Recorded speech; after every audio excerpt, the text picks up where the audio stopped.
रशीदी साहब, आपने सुन लिया क्या बोला अभी थोड़ी देर पहले इमरान मसूद ने? वो कह रहे हैं नफरत का एजेंडा है, इस नफरत के एजेंडे से हटना चाहिए। सहमत है? देखिए सुचारिता जी, मैं इस बात को पहले ही कह चुका हूं। जब हुमायूं कबीर ने ये कहा था प्रेस कॉन्फ्रेंस करके कि तुम मुझे वोट दो, मैं तुम्हें बाबरी मस्जिद दूंगा, तो ये क्या समझ रहे हैं आप इस बात को? आप इसको खुद समझिएगा कि मस्जिद की बुनियाद किस बात पर रखी जा रही है? वोट की बुनियाद पर। मैं आपको एक वाकया बताता हूं। सन 9 हिजरी में मोहम्मद साहब जब जिंदा थे तो कुछ लोगों ने एक मस्जिद बनवाई। वो नाम के मुसलमान थे लेकिन वो इस्लाम को नुकसान पहुंचाना चाहते थे। ऐसे लोग हर ज़माने में रहते हैं, हिंदुओं में भी हैं, मुसलमानों में भी हैं। और वो ये चाहते थे कि मोहम्मद साहब आकर इसमें नमाज पढ़ लें और इस मस्जिद की जो है इज्जत बढ़ जाए, उस मस्जिद को लोग मानना शुरू कर दें। लेकिन मोहम्मद साहब पर कुरान की एक आयत नाजिल हुई और बताया गया कि मस्जिद इसलिए बनवाई गई है ताकि इस्लाम को नुकसान पहुंचाया जाए।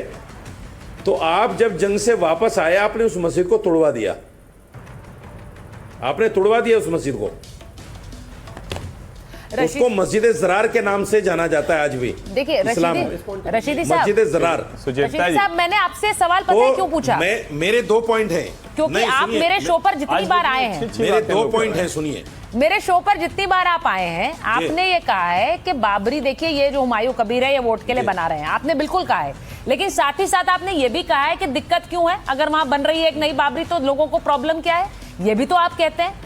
अब सुनिए ना, सुनिए रशीदी जी, मैं बता रहा हूं, उसको क्लियर कर रहा हूं, सुन तो लीजिए। एक जरा आपने सुंदर बात की, जरा मैं उसी में एक लाइन क्लियर कर रहा हूं, सुन तो लीजिए भाई। नहीं, जो आपने अभी कहा इतनी सुंदर बात, उस पर एक लाइन जोड़ देता हूं। बोलिए। अरे आपने मतलब बहुत पुरानी बात कही, क्या सन 9 हिजरी में, तो मेरी बात पूरी नहीं हुई। सुन तो लीजिए, आ रही हूं रशीदी की बात कर रही हूं रशीदी जी। तो आपने कहा कि उसको आके तोड़वा दिया उन्होंने, और बाबरी तो इतनी घृणा, इतनी नफरत पर बनी थी, उसको आप लोग क्यों नहीं तोड़वा देते? पहले ही तोड़वा दिया होता तो आज देश में हिंदू मुसलमान का झगड़ा ही नहीं होता।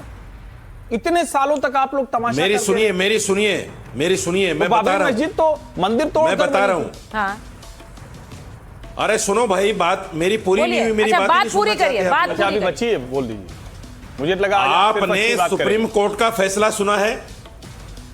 सुप्रीम कोर्ट का जो फैसला आया है, सुप्रीम कोर्ट के फैसले में जो 4 बातें मुख्य रूप से कहेगी, उसमें एक बात यह भी थी कि हमें ऐसा कोई सबूत नहीं मिला कि मंदिर तोड़ के मस्जिद बनी हो। बाबरी मस्जिद तो बनी नहीं थी उस बुनियाद पर, जिस बुनियाद पर आप आगे लेकर चलना चाहते हैं उसको। वो तो नफरत की बुनियाद पर बनी नहीं थी। नहीं रशीदी जी, बाबर ने उसको बनवाया ही नहीं था। पूरा निर्णय सुना नहीं है और पूरा बाबर ने उसको बनवाया नहीं था। हिंदू मंदिर के पूरा सुना है मैंने पूरा सुना है। अवशेष, विष्णु अरे भाई साहब, सारी चीजें वहां अभी भी उपस्थित, फिर आप उसी लाइन पे आ जाते हो। सारी चीजें वहां अभी भी उपस्थित। आप अच्छी बातें करते हो, फिर इसी लाइन पे आ जाते हो। सीधे आइए ना। आपने नहीं कहा। हर्षवर्धन जी सुनिए, हर्षवर्धन जी, 4 चीजें सुनिए। एक तो सुप्रीम कोर्ट ने यह कहा कि 1949 में मूर्तियां गलत तरीके से रखी गई। अच्छा चलिए, मैं सुप्रीम कोर्ट के फैसले को इलीगल तरीके से तोड़ा यहाँ गया पर रखने के लिए नहीं आई हूँ, आगे की बात करने आए हैं। देखिए रशीदी जी, 1 मिनट रुक जाइए, मैं अजीज खान साहब के पास भी जाऊंगी। मैं एक बार जरा इसकी सियासत पर बात करना चाह रही हूँ। अजीज खान साहब, बाबरी बन रही है बंगाल में और उबाल राजनीति में आ रहा है यूपी में। आप मुस्कुरा भी रहे हैं, अब बताइए जरा हो क्या रहा है भाई यूपी में? ऐसा लग रहा है यूपी के लोग ही वहां पर बनवाएंगे या हटवाएंगे?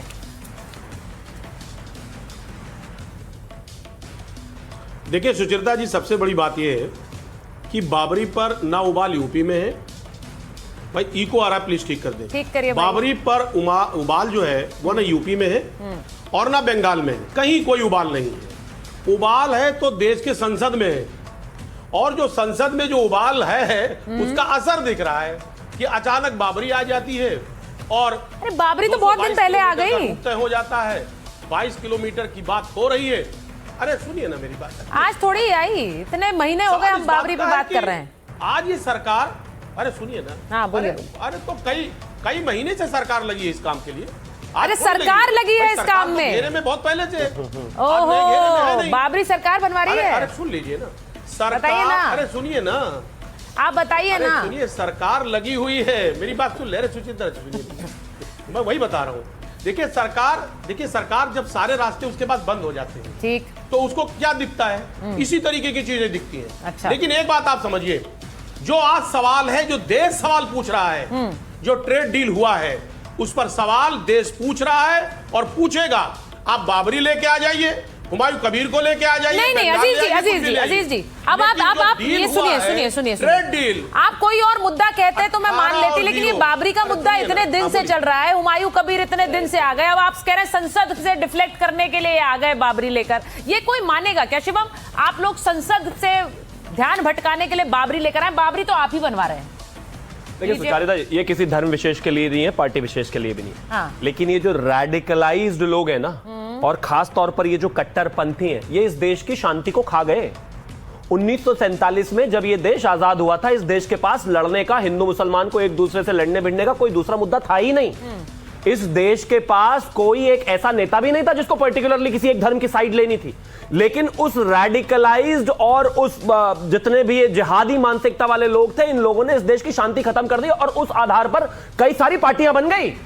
लोगों ने अपने पॉलिटिकल एजेंडा साधने के लिए लोगों पर गोलियां तक चलवा दी। ऐसा भी हुआ कि 100 किलो की बोरी में सरयू में बांधकर लोगों को जिंदा डुबा दिया गया, माथे में गोलियां मारी गई, और कुछ लोगों की तो 3 पीढ़ियां अब उसका आनंद उठा रही हैं। कुछ लोग लीडर ऑफ ऑपोजिशन बने बैठे हैं सिर्फ इसी बाबरी की वजह से। उनका अपना स्टैंड है क्या, बताइए आप मुझे। लेकिन इसका सीधा का सीधा नुकसान अगर किसी को हुआ तो वो इस हिंदुस्तान को हुआ। अजीज खान कह रहे हैं हमें कोई लोकतंत्र को हुआ, देश को हुआ, हिंदू मुसलमान को भी हुआ। मुसलमान भी सिर्फ बाबरी में ही उलझे रहे। अरे जब आपको, मैं फिर से वही कह रहा हूं, अगर बाबरी कहीं और बन सकती थी तो क्या इस देश के मुसलमान समाज में इतने भी 4 पढ़े लिखे लोग नहीं थे जो उसी दिन आके कह देते कि हट जाइए? ऐसे ही इमरान मसूद जैसे लोग उस जमाने में भी रहे होंगे, कहने के लिए ऊपर से कहते नहीं हम बहुत अच्छे हैं, हम बहुत बेहतर है। लेकिन जैसे ही बात, अभी पिछले दिनों की बात है, जब आपके ये हमारे साथ में जो बैठे हुए हैं मौलाना साजिद रशीदी, जब इनसे बात हुई कि बाबरी नाम क्यों रखा हुआ है, कहते कोई बुरा थोड़ी ना है।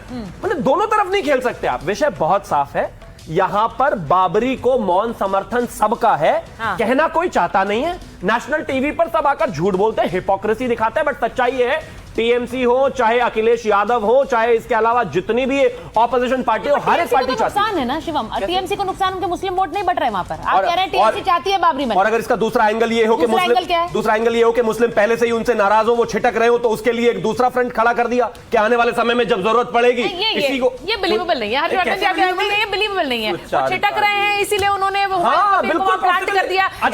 नाराज है ना, जाके रुकवा दे। नजमुल जी, मैं उनके पास जाऊंगी, वो अभी आई नहीं। तौसीफ जी, ममता बनर्जी क्यों नहीं बोल रही हैं भाई? इतने सारे उनके वर्जन आ रहे हैं, ये हो सकता है, ये हो सकता है वो ये सोच रही हो कि मुस्लिम छिटक रहे हैं। अभी शिवम ने एक नया वर्जन दिया है, बोलती क्यों नहीं है वो? सबको ही बोल रहा है बाबरी नहीं बन रही है, नफरत। आपने सुना इमरान मसूद को भी कि नफरत की दुकान, वो ये कह रहे हैं। ममता बनर्जी चुप है।